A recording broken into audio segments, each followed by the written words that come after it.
ഒരു label വെണ്ടറെ select ചെയ്യുമ്പോൾ customer ശ്രദ്ധിക്കേണ്ട 3 ഇമ്പോർട്ടൻറ്റ് പോയിന്റ്സ്. ആദ്യത്തെ, ക്രെഡിബിലിറ്റി. വെണ്ടറിന് എത്ര കൊല്ലത്തെ ക്രെഡിബിലിറ്റി ഉണ്ട്, അവർക്ക് നല്ല സർവീസ് ഫെസിലിറ്റി ഉണ്ടോ, അവർ നല്ല ക്ലയൻസിനെ ആണോ സർവീസ് ചെയ്യണം. ഇത് വളരെ ഇമ്പോർട്ടൻ്റ് ഒരു പോയിന്റാണ്. രണ്ടാമത്, technology. Do they have a end to end high speed technology?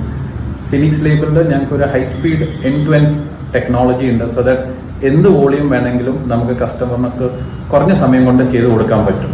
മൂന്നാമത്, ഒരു പ്രൊഫഷണൽ ടീം ഈ വെണ്ടറിനുണ്ടോ? ഞങ്ങൾക്ക് എല്ലാ വെർട്ടിക്കലിലും, ഓർഡർ ടേക്കിങ്ങിലായാലും സെയിൽസിലായാലും നമുക്കൊരു പ്രൊഫഷണൽ ടീമുണ്ട്. സെയിൽസ് ടീമാണെങ്കിൽ കസ്റ്റമറുടെ അടുത്ത് പോയി കറക്റ്റ് ഗൈഡൻസ് കൊടുക്കാനുള്ളൊരു സെയിൽസ് ടീമുണ്ട്.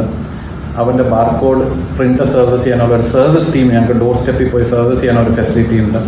ഡിസൈൻ റിലേറ്റഡ് ആണെങ്കിൽ ഞങ്ങൾക്കൊരു ഡിസൈൻ വെർട്ടിക്കൽ ഉണ്ട്. കസ്റ്റമറിന് അവരുടെ ഡിസൈൻ ചേഞ്ചസോ കറക്ഷൻസ് ചെയ്യാൻ, കസ്റ്റമൈസ് ചെയ്യാനുള്ളൊരു ഫെസിലിറ്റി എൻഡ് ടു എൻഡ് അപ്പോൾ ചെയ്ത് കൊടുക്കാം. അപ്പോൾ ഇതിൻ്റെ ഒരു അഡ്വാൻറ്റേജ് എന്താണെന്ന് വെച്ചാൽ കസ്റ്റമറിന് കുറഞ്ഞ സമയം കൊണ്ട് അവരുടെ പ്രോഡക്റ്റ് പെട്ടെന്ന് അവർക്ക് കിട്ടാനുള്ള ഫെസിലിറ്റി ഉണ്ട്. അപ്പോൾ നമുക്ക് ശ്രദ്ധിക്കേണ്ട 3 പോയിന്റ്സ് എന്ന് വെച്ചാൽ, ഒന്ന്, ക്രെഡിബിലിറ്റി എന്ന് പറയുമ്പോൾ അവർക്ക് ഇത്രയും കൊല്ലത്തെ എക്സ്പീരിയൻസ് ഉള്ളതുകൊണ്ട് അവർക്ക് ഒരു ട്രസ്റ്റ് വർത്തി ഉണ്ടാവും, നമുക്ക് വിശ്വസിക്കാം ആ വെണ്ടറിനെ, which is a very important point. Technology ഞാൻ പറയുമ്പോഴും എൻഡ് ടു എൻഡ് അവർക്ക് എന്ത് കപ്പാസിറ്റി ഉണ്ടെന്ന് നമ്മൾ ചെക്ക് ചെയ്യേണ്ടതായിരിക്കുന്നു. മൂന്നാമത്, ഒരു നല്ല ടീം ഇല്ലെങ്കിൽ, ഇത് ആദ്യത്തെ കണ്ടനം ഉണ്ടെങ്കിൽ പോലും നല്ലൊരു ടീം ഉണ്ടെങ്കിൽ നമ്മുടെ കസ്റ്റമർ സാറ്റിസ്ഫാക്ഷൻ നല്ലതാവണമെന്നില്ല. ഫിനിക്സ് ലേബിളിൽ നമുക്ക് ഇതെല്ലാം അവൈലബിൾ ആണ്. വേറെ you will get A much better experience in boarding.